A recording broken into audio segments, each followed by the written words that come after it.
भी आभार व्यक्त करते हैं। ये विषय इतना सरल भी नहीं है जैसे जितना माननीय संसदीय कार्य मंत्री जी ने कहा। ये विधेयक छोटा हो सकता है, लेकिन इसके परिणाम, इसके दुष्परिणाम बहुत गंभीर होंगे। और इतने दिनों के विधानसभा के कार्यकाल में जब भी विधेयक आते हैं तो सत्ता पक्ष एकमत होता है और विपक्ष उसके विरोध में होता है। मैं सिद्धार्थनाथ जी और हर्ष जी को भी आभार व्यक्त, इन्होंने सही तस्वीर रखी है। ये अपनी पार्टी के हित के विषय में सोच रहे हैं। पहली बात जो एक ये कहा गया कि साहब ये स्वतंत्रता सेनानियों की भूमि है, एकाध अपवाद हो सकता है।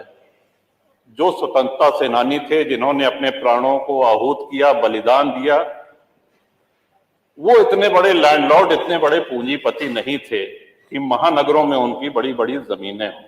और ये प्रकरण सिर्फ प्रयाग अकेले तक ही सीमित नहीं है। इसमें काशी है, इसमें अयोध्या है, इसमें मेरठ है, इसमें गाजीपुर है, गोंडा है, कहां नहीं है, कानपुर है, सीतापुर है। अब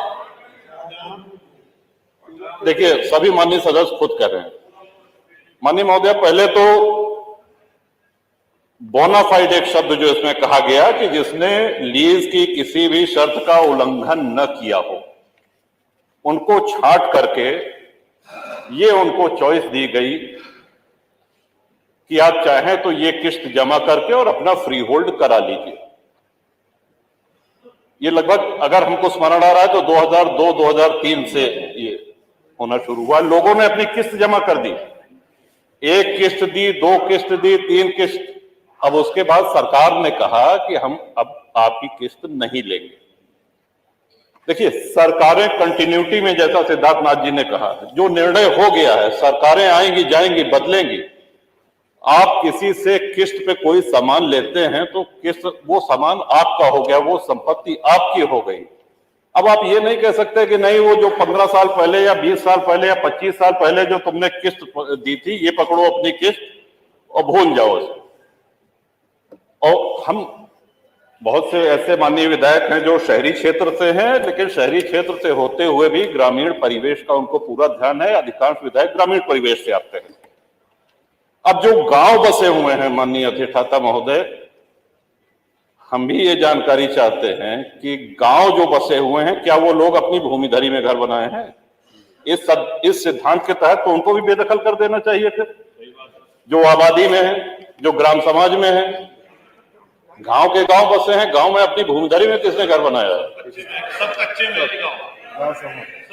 तो कौन सा विकास कर रहे हैं? लोग सड़कों पे आ जाएंगे। और जब उस समय अंग्रेजों के बंगले, अगर प्रयाग की ही बात की जाए, तो सिविल लाइंस में भारतीयों को घर लेना निषिद्ध था, मना था। वहां सिर्फ अंग्रेज रह सकते थे। अपनी सेवा के लिए उन्होंने गाड़ीवान, कोचवान, बग्घी चलाने वाले, धोबी, माली, खानसामा, इन लोगों को वहां पे स्थापित किया, जो पुष्ट दर पुष्ट वहां पे चले आ रहे हैं। सागर पेशा एक बहुत बड़ा आंदोलन है प्रयागराज का। एक बहुत बड़ी संख्या में आप हजारों लाखों लोगों को बेघर कर देंगे। 3200 प्रार्थना पत्र लंबित हैं। 2300 लोग ऐसे हैं जिन्होंने अपनी किस्त जमा कर दी है। और हमारी जानकारी तो ये भी है कि हाईकोर्ट इलाहाबाद भी नजूल की भूमि पे है। कई सारे हमारी जानकारी, तो उसको भी खाली करा दिया जाएगा। Public service commission, public service कितनी ये गंभीर, कौन सा विकास इसमें करेंगे? लाखों लोग बेघर हो जाएंगे। और मैं नहीं समझ पा रहा हूं कि किस मजबूरी में, किसके कहने पर, किन अधिकारियों की फीडिंग पर ये ले आया गया है। ये कहीं से भी न जनहित में है, न विपक्ष के हित में है, न सत्ता पक्ष के हित में है। ये किसी के हित में नहीं। आप सारे विधायकों की आप पीड़ा, उनका जो मर्म है, उसको समझने का प्रयास करें। ये विधेयक तो यहां आना ही नहीं चाहिए था, लेकिन क्योंकि आ गया है तो अब आने के बाद मजबूरी है, इसको प्रवर समिति को भेजा जाना चाहिए और साथ ही साथ जिन लोगों की किस्त जमा है, सौदा हो गया तो हो गया, किस्त आपने तय करी, किस्त की रकम सरकार ने तय करी है। अब जब 2 किस्त 3 किस्त दे दिए, अब आप कह रहे हैं कि नहीं हम नहीं लेंगे, तो ये नहीं होगा, होना नहीं चाहिए, न्याय संगत नहीं है। और जिनकी लीज एक्सपायर हो गई है, जब अंग्रेज लीज रिन्यू कर सकते थे, तो क्या हमारे स्वतंत्र भारत में एक लोक हितकारी सरकार क्या लीज रिन्यू करके उनको वहां बसाए रखने की जिम्मेदारी सरकार की नहीं? सबको बेघर करके भगा देंगे? कौन सा विकास हो रहा है? उनके पुनर्वास के लिए, उनको पुनर्बसाने के लिए कोई इसमें उल्लेख नहीं। गोलमोल भाषा में कहा गया है कि यदि सरकार करना चाहे तो करे। इसमें महोदया बहुत बड़ी क्रांति हो जाएगी, लोग सड़कों पे आ जाएंगे, हाहाकार हो जाएगा पूरे प्रदेश में। ये विषय बहुत ही जटिल है, बहुत ही संवेदनशील है।